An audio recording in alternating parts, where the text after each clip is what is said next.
Oi gente, bom dia. Vamos fazer aqui hoje a nossa aula de macarrões. Olha onde eu estou, na nossa casinha. Todo mundo com saudade, né? Já comecei aqui a nossa receita fazendo um merengue francês, tá? O método vocês já conhecem, ele tá aqui começando a bater, vou terminar. E os outros ingredientes estão aqui, que são a farinha de amêndoas com o açúcar de confeiteiro. É o com amido mesmo, tá? O açúcar impalpável, que é pra gente sustentar um pouco a umidade, porque hoje tá chovendo, o clima tá muito úmido e ele vai contribuir. Ai, mas isso é falcatrua. Não, não é. Na Europa mesmo eles fazem isso. É uma estratégia para que a receita dê certo, tá?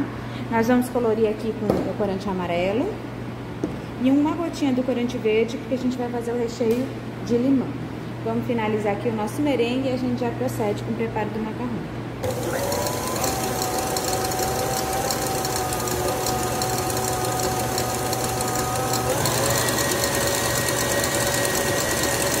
Aqui o que interessa pra mim é muito mais a estabilidade do que o volume, porque o excesso do volume eu vou retirar na próxima etapa, que é a macarronagem.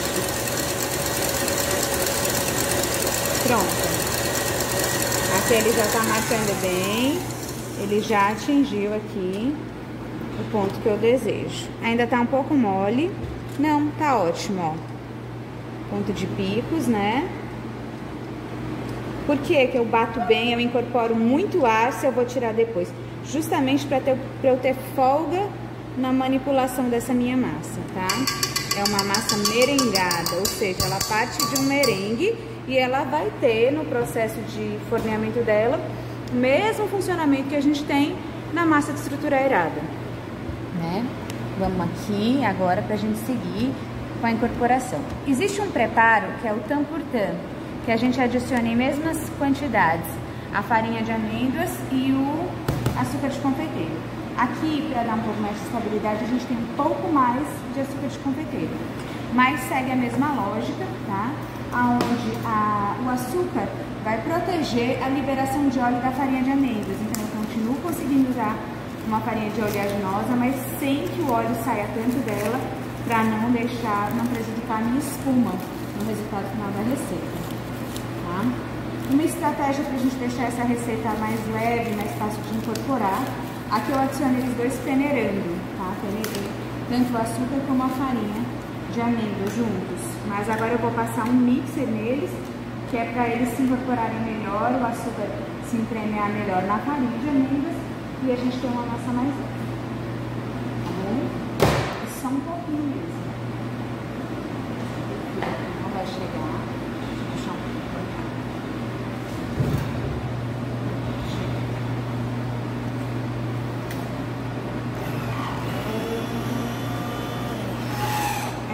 mesmo, é só para dar uma misturada melhor antes de eu começar a incorporação no merengue.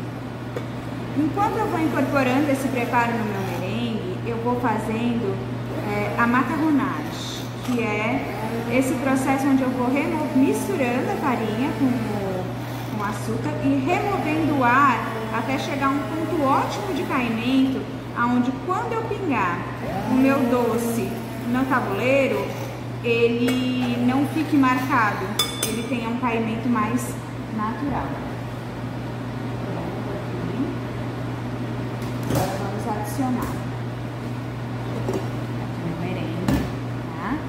Eu vou transferir o meu preparo para esse bowl um pouco menor, para a gente conseguir visualizar melhor, inclusive porque ele é de vidro, aí vocês conseguem enxergar melhor na filmagem.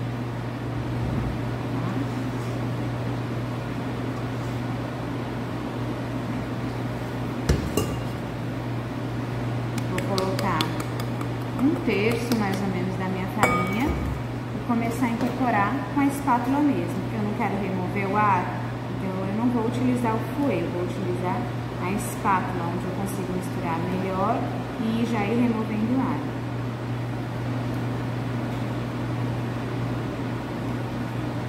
Ah, olha aí quem eu não coloquei ainda, o corante. Geralmente a gente coloca o corante no batimento do merengue. Bom, esse é o ideal, né? Geralmente. Pra gente não comprometer o volume do merengue antes da hora. Mas, como o macarrão a gente às vezes divide em pequenas porções para fazer várias cores, esse seria o momento. Eu incorporaria toda a farinha e eu dividiria nas porções e finalizaria a macarronagem misturando cada corante. É importante que a gente coloque o corante antes de chegar ao ponto final do macarrão, porque o corante é líquido, né, que a gente incorpora, por mais que esse seja gel e tudo, e a gente precisa misturar para incorporar. Tudo isso vai comprometer o ponto do meu macarrão e eu posso acabar passando, ele ficando mais fluido do que eu desejo, porque eu não coloquei o corante na hora certa. Aqui eu vou botar só uma gotinha de verde para fechar esse amarelo e dar uma carinha de limão. Caiu mais do que eu gostaria. Sim. Caiu mais, deixa eu botar mais amarelo. E aí a gente fica num eterno amarelo, verde, até chegar no verde bandeira.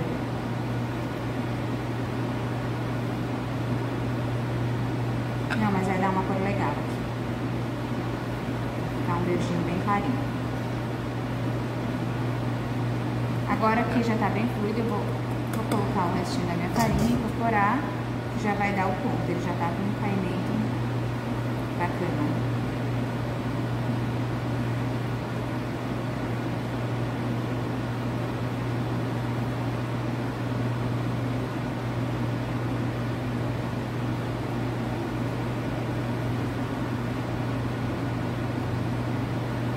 Então, vendo essa porosidade, quando eu mexo nele, é o ar que está sendo liberado da espuma, tá? E eu removo e aliso, que é para ele ficar com uma massa contínua, né? Pronto, aqui, ó. Quando eu levanto a minha massa de macarrão, ela ainda tá muito firme, né? Ela vai cair e eu vou contar. Se em 10 segundos as marcas do caimento dela, deixa eu aproximar para vocês verem, não tiverem se desfeito como vocês fizeram, a gente mexe mais um pouco.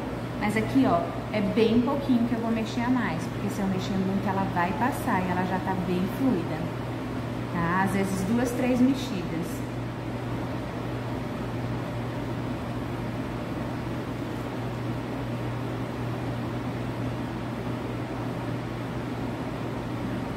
Ó, tá quase desfazendo a marcação, né? Tá quase na hora de eu parar de mexer.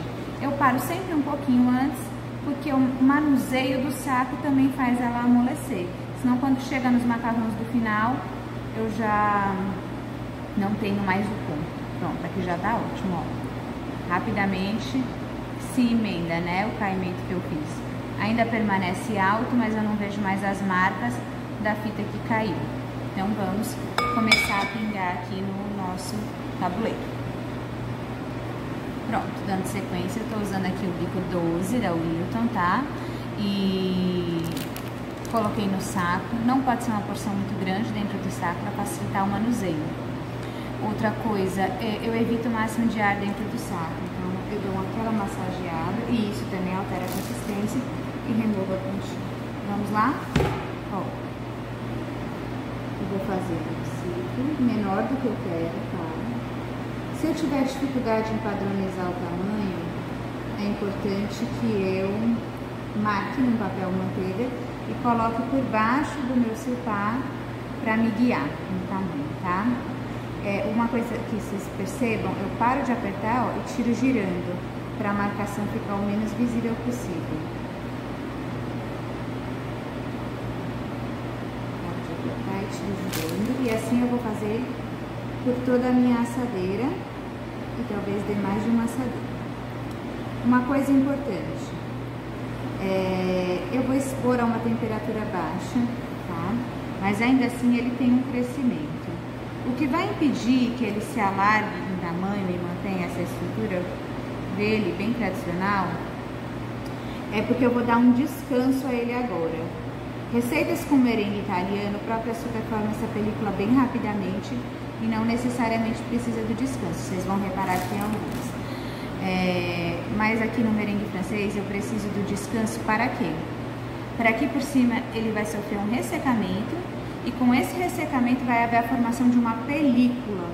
Essa película superior vai fazer com que quando o vapor começar a distender os espaços de ar que tem na espuma de ovo, né, na espuma no merengue, que eu coloquei aqui na base da minha receita, ele não tenha como escapar por cima.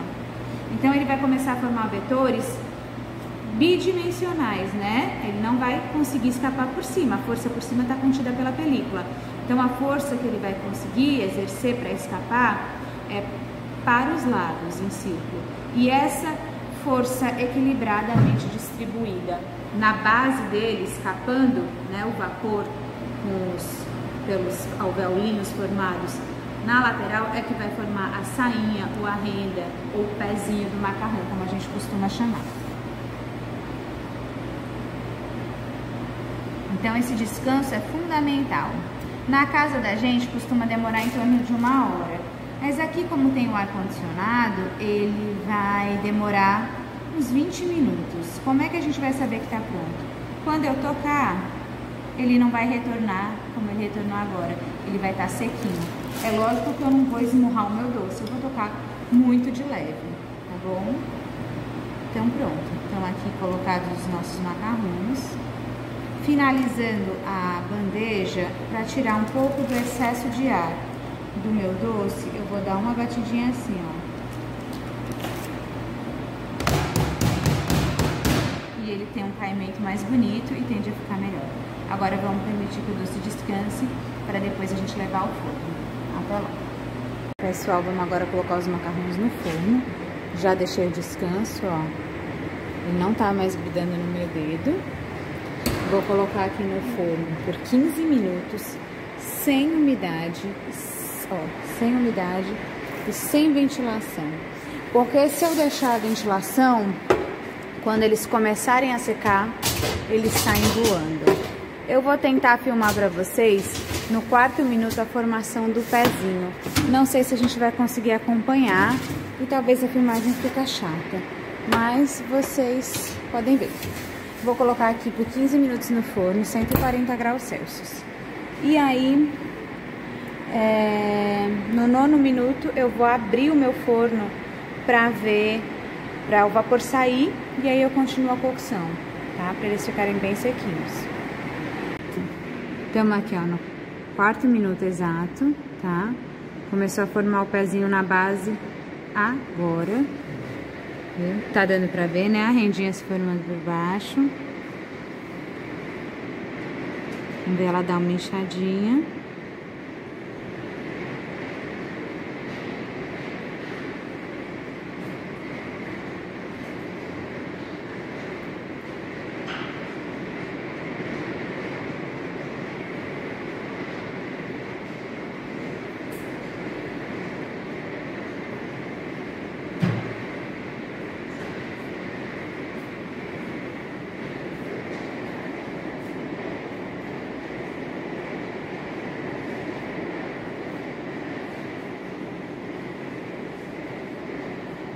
Pronto, a rendinha se formou. A tendência agora é que ele suba, né, ao longo do cozimento.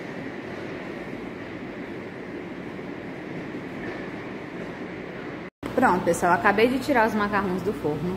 Não posso desgrudá-los da forma agora, porque senão vou estragar um pra vocês verem, né? Quando eu tiro, ele fica todo grudado, ó, tá vendo? Compromete muito a estrutura. Eu tenho que esperar essa parte de baixo esfriar e se consolidar, que ela ainda tá mole. Mas ele já subiu, ó, formou o pezinho, a rendinha, do jeitinho que tinha que ser. E agora é rechear, né? Oi, pessoal, vamos fazer aqui o recheio, né, dos nossos macarrões. Vamos começar por infusão, né? Vamos aquecer aqui o nosso creme de leite. Vou colocar nele a raspa de 2 limões, né? E as folhinhas de hortelã, só para dar um toque. Quando ele ferver, por infusão, ele vai extrair os sabores desses produtos. E, além disso, a gente vai processar com o mixer, né, esse creme de leite. E depois peneirar sobre o chocolate, para que ele extraia o máximo possível dos sabores. Né, vamos deixar aqui, depois que ferver, eu vou desligar, vou deixar uns 3 minutinhos extraindo aromas, para depois a gente peneirar.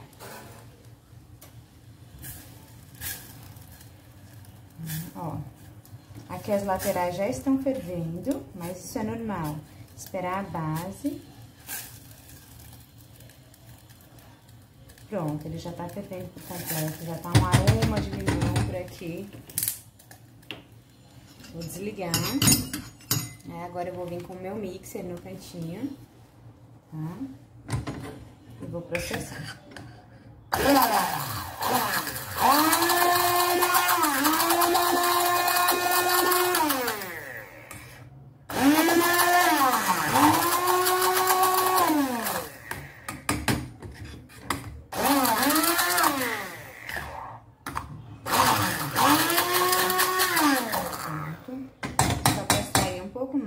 E vou deixar agora o meu preparo descansando aqui 3 minutinhos, que daqui a pouco eu vou peneirar em cima do chocolate.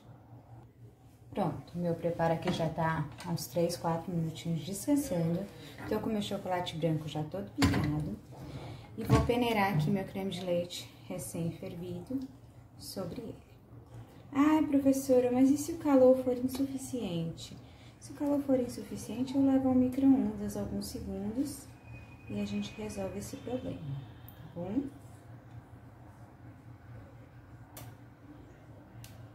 Peneiro aqui todo o meu creme de leite. A gente sabe que o chocolate branco às vezes dá um trabalhinho, mas a gente não vai se apegar a isso não. Peneirei tudo.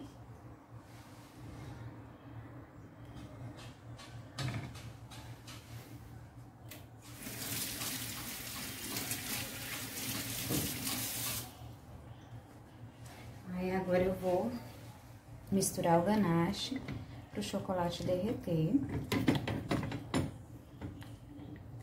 E no final, quando o chocolate já estiver bem derretido, eu vou com o mixer terminar de emulsionar para eu ter uma ganache lisa e bem cremosa. Tenho ali 10 gramas de manteiga em ponto de pomada, que vão contribuir com maciez e muita textura, né? Vai dar consistência para essa minha ganache, para eu conseguir trabalhar lá no bico quando cristalizar. Aqui acho que eu vou precisar levar alguns segundinhos ao micro-ondas, que não é problema. Não levo com a manteiga, tá? A manteiga eu mantenho em ponto de pomada para já começar a induzir uma solidificação das gorduras. Vou levar ali 30 segundos parando de 5 em 5 até esse chocolate derreter. Venho já. Pronto, 15 segundinhos aqui foram suficientes, meu bol já tá morninho. E eu vou terminar de derreter aqui, misturando, tá? As pelotinhas, ó, eu vou comprimindo contra a parede do bol, que já tá quentinha. No bol de plástico a gente não consegue ter essa vantagem, né? Mas por outro lado, ele também não agrega tanto calor, que quando a gente quer perda da temperatura, é mais fácil. Pronto, isso aqui, o restante dos empelotadinhos eu vou desfazer no mixer e vou juntar a manteiga agora. São 10 gramas de manteiga em ponto de pomada para incorporar aqui no nosso preparo.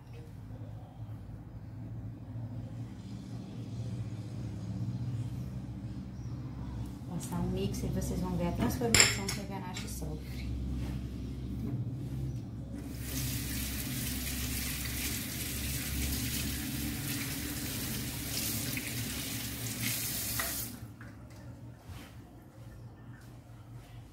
Passei uma aguinha nele, só pra retirar aqui os resíduos, né, do creme de leite e do hortelã.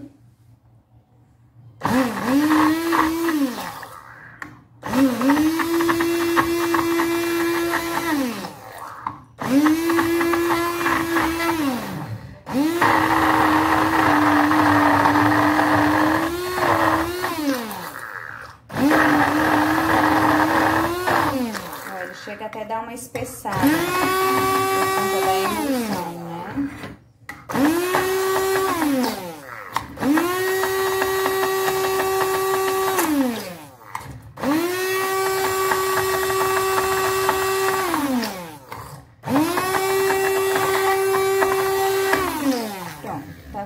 minha ganache de limão, com um toque de hortelã. Agora eu vou cobrir com plástico filme em contato, vou levar à geladeira para que cristalize e eu consiga colocar com bico no meu macarrão. Daqui a pouco a gente se vê. Pronto, tô aqui recheando meu macarrão com um ganache de limão. Usando então o bico 12 da Wilton, o mesmo que a gente utilizou para fazer. A gente coloca ele ainda bem fluidinho, a ganache. Opa, esse aqui grudou no fundo do PV, vamos pegar outra conchinha para emendar.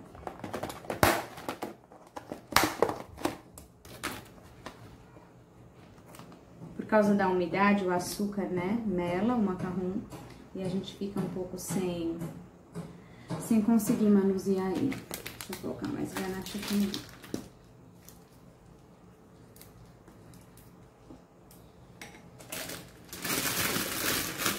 A ganache ainda tá muito fluida, mas ela termina de cristalizar já recheando o macarrão. Vai ficar muito gostoso. E ela tá super saborosa.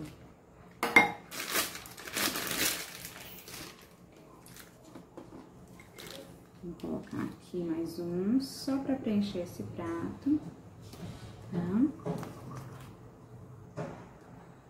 E aqui estão os nossos macarrões pra gente comer mais tarde. Obrigada, gente!